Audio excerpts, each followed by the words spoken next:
오늘 우리에게 주시는 하나님의 말씀은 창세기 22장 15절부터 20절까지의 말씀입니다. 주님의 말씀 제가 대독해서 읽도록 하겠습니다.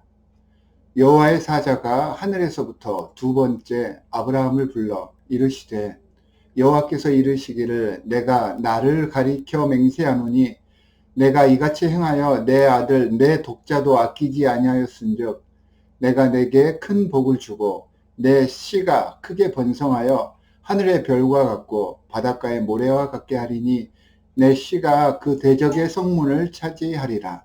또 내 씨로 말미암아 천하 만민이 복을 받으리니 이는 내가 나의 말을 준행하였음이니라 하셨다 하니라. 이 아브라함이 그의 종들에게로 돌아가서 함께 떠나 브엘세바에 이르러 거기 거주하였더라. 이 일 후에 어떤 사람이 아브라함에게 알리어 이르기를 밀가가 당신의 형제 나홀에게 자녀를 낳았다 하였더라. 주님의 말씀입니다. 오늘 본문에서는 하나님께서 친히 다시 아브라함을 찾으신 후에 복을 내려주시는 그러한 내용을 소개하고 있습니다. 이전에도 하나님께서는 아브라함에게 복을 주셨지만 오늘 말씀에서는 특별한 표현이 소개되고 있습니다.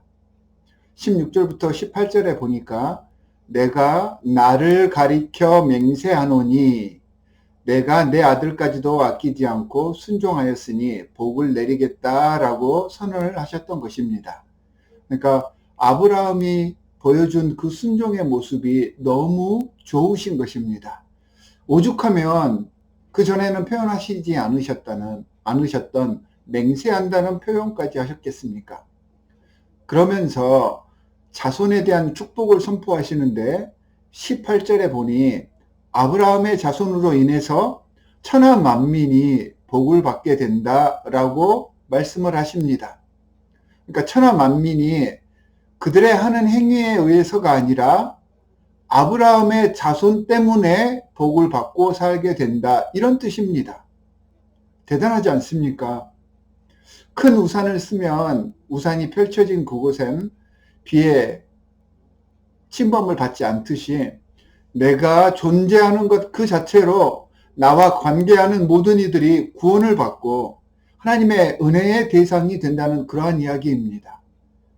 여러분, 그 죄악 가득했던 소돔과 고모라, 차마 입에 담지 못했던 그런 죄악이 충만하고 죄악으로 인하여서 쓰러져 가던 그 소돔과 고모라조차도 하나님께서는 아브라함을 보시고 용서하시고 살리려 하셨던 것처럼 말입니다. 이 놀라운 강복이 아브라함의 순종에 있음을 본문은 전하고 있습니다.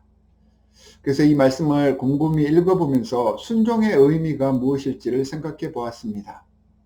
순종이라고 하면 우리는 가장 먼저 생각하게 되는 것이 고분고분하고 순전히 섬기는 그런 모습을 생각하게 되어 있습니다. 복종이라는 단어와 함께 이 단어가 생각이 납니다. 하지만 기독교 신앙에서 말하는 순종은 단순히 상대의 말에 복종한다, 이 개념이 아닙니다. 성경에서 말하는 순종은 그렇게 간단하지가 않습니다. 하나님을 만나서 그분의 사랑과 은혜를 경험한 후 무엇이 옳고 살 수 있는 길인지를 알게 됩니다.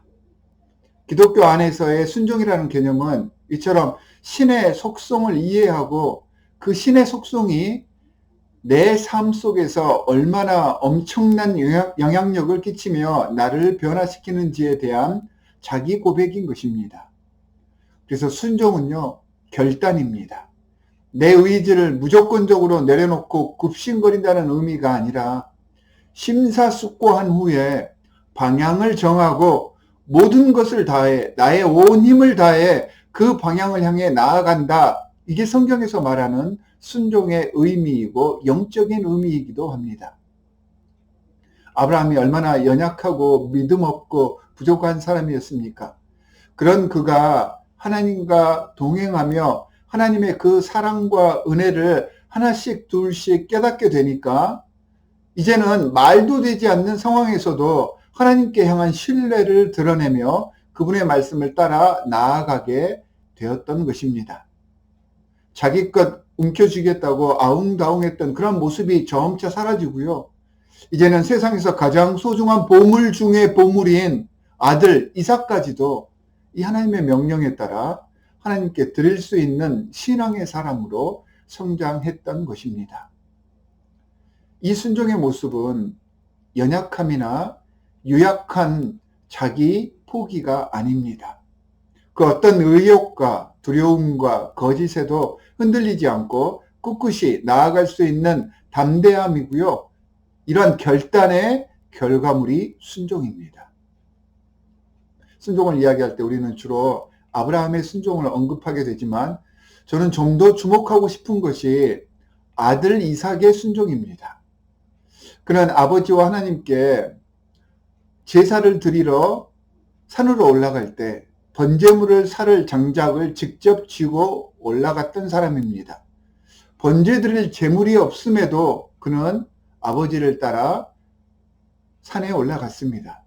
아버지에 의해 묶였을 때도 반항하지 않고 끝까지 그런 아버지를 믿고 신뢰하였으며 그 아버지가 섬기고 또한 따랐던 하나님의 뜻을 따르려 했습니다. 인간적 생각이나 가치관으로는 말도 되지 않은 상황이었겠지만 그래서 힘으로 노쇠한 아버지를 밀어붙일 수도 있었습니다. 그리고 그 자리를 빠져나올 수도 있었겠지만 이삭은 그런 방식 대신에 순종을 택했습니다. 무서워서 어쩔 수 없어서 비굴하게 포기한 것이 아니라 그 길이 맞고 옳은 길이라고 믿었기 때문에 그 믿음을 따라 순종했던 것입니다. 성경은 믿음의 선조인 아브라함을 집중해서 조명하지만 전 성경에서 가장 예수님을 닮은 인물 중 하나를 이삭이라고 봅니다. 번제를 위한 장작을 쥐고 산에 오르는 그의 모습은요, 십자가를 쥐고 골고다를 향하는 순종하는 예수님의 모습이 오버랩 됩니다. 이삭은 자신의 이름의 뜻처럼 온화하고 주위를 편안하게 하며 웃음을 던져주었던 사람이었던 것 같습니다. 대부분 유명한 사람들의 이야기가 더 많이 사람들에게 회자되는 이유는요, 그 삶이 굴곡졌기 때문입니다. 상대적으로 편안하고 온화한 인생은 드라마틱하지 않게 보입니다. 이삭은 아버지 아브라함처럼 선구자적인 입장도 아니었고 아들 야곱처럼 세상적인 입 속에 밝은 사람도 아니었습니다. 그저 평탄한 삶을 살았던 사람이기 때문에 어떤 면에서는 전혀 특별할 것이 없는 사람처럼 보입니다. 하지만 이런 평범이 그의 인격이고 그의 정체성입니다. 아버지나 아들처럼 무엇인가를 하려고 애썼던 것이 아니라 하나님께서 그에게 일어나기를 바라시는 일이 일어나도록 그저 가만히 있었던 사람, 그 사람이 이삭입니다. 어느 쪽으로도 치우치지 않은, 감정의 기복이 심하지 않는 중용의 사람이 바로 이삭이었습니다. 주위를 거스르지 않는 사람, 그래서 그와 함께하면 다툼이 없습니다. 자신이 파놓은 우물을 가지고 주위 세력들이 수작질을 할 때도 그는 분내거나 전쟁을 일으키지 않았습니다. 아무것도 하지 않은 것 같은, 그래서 별 볼 일 없어 보이는 이삭을 통해서 하나님의 정말 놀랍고 큰 기적의 섭리가 이루어지기 시작했습니다. 하나님께서 가만히 묶여있는 이삭을 통해 이루신 업적이요, 이리저리 뛰어다니던 사람들이 이룩한 그 어떤 업적보다 훨씬 더 위대했습니다. 그의 이런 삶이 저절로 만들어진 것이 아니겠죠. 그의 삶은 여호와 신앙으로 시작하였고 아버지의 신앙을 이어서 참 믿음의 가계를 이어가는 삶이었습니다.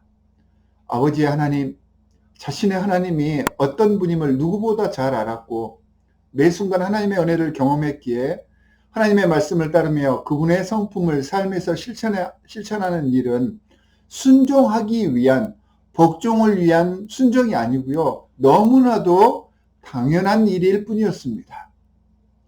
아브라함의 순종, 이삭의 순종, 결은 다르지만 그들의 순종은 하나님에 대한 확신과 그 확신에서 오는 자연스러운 반응이고 그들 삶의 결단이었습니다. 그들의 믿음이 만들어 놓은 신앙의 결실이 순종이라는 모습으로 드러났던 것입니다. 사랑하는 성도 여러분, 기독교 신앙의 정수 중 하나인 순종이 우리를 복으로 인도함을 오늘 본문은 보여주고 계십니다. 순종은 종교적인 제의가 아니라 이런 영적 활동의 이유를 분명히 알고 그 이유와 목적이 삶의 자세와 태도 속에서 흘러나오는 것을 이야기합니다. 주님과의 관계를 통해 우리의 삶의 자세가 순종의 영적 모습으로 변화되어졌을 때 하나님께서는 우리를 복의 근원되게 하시고 수많은 악한 세력들까지도 우리 때문에 복을 받게 되는 놀라운 역사가 일어나게 해 주실 것입니다. 이런 변화되는 모습에 주님께서 너무 기뻐서 자신의 이름으로 맹세하시며 우리에게 복을, 구원을, 영생을 한량없이 부어주시는 것입니다. 복을 쫓는 이들이 아니라 복이 따라오는 복의 근원들 되시는 오늘 하루가 되기를 주 예수 그리스도의 이름으로 간절히 축원합니다. 두 가지 기도 제목을 드리도록 하겠습니다. 오늘 말씀처럼 복의 근원으로 주님과 모든 이들 앞에 당당한 순종의 삶을 살게 해 주십시오. 또한 우리의 삶이 이 순종의 삶을 바탕으로 주위에 있는 모든 사람들을 잘 섬겨서 선교의 삶이 되게 해 주십시오. 이렇게 두 가지 기도 제목을 가지고 기도하시기 바랍니다. 기도하겠습니다. 하나님 아버지 정말로 감사합니다. 주님께서 우리를 복의 근원 삼아 주셨습니다. 하나님 순종함으로 복의 근원이 되어 우리로 인하여서 우리 주위에 있는 모든 이들이 복받게 하여 주시옵소서. 우리의 이러한 복음의 자세가 바로 선교가 될 것을 저희는 믿습니다. 우리를 주님 나라 건설을 위한 아름답고 귀한 하나님의 영적 도구로 삼아 주시옵소서. 오늘 하루도 주님과 동행하며 주님께서 기뻐하시는 삶을 살 것을 소원하오며 우리를 원하신 주 예수 그리스도의 이름으로 기도하옵나이다. 아멘.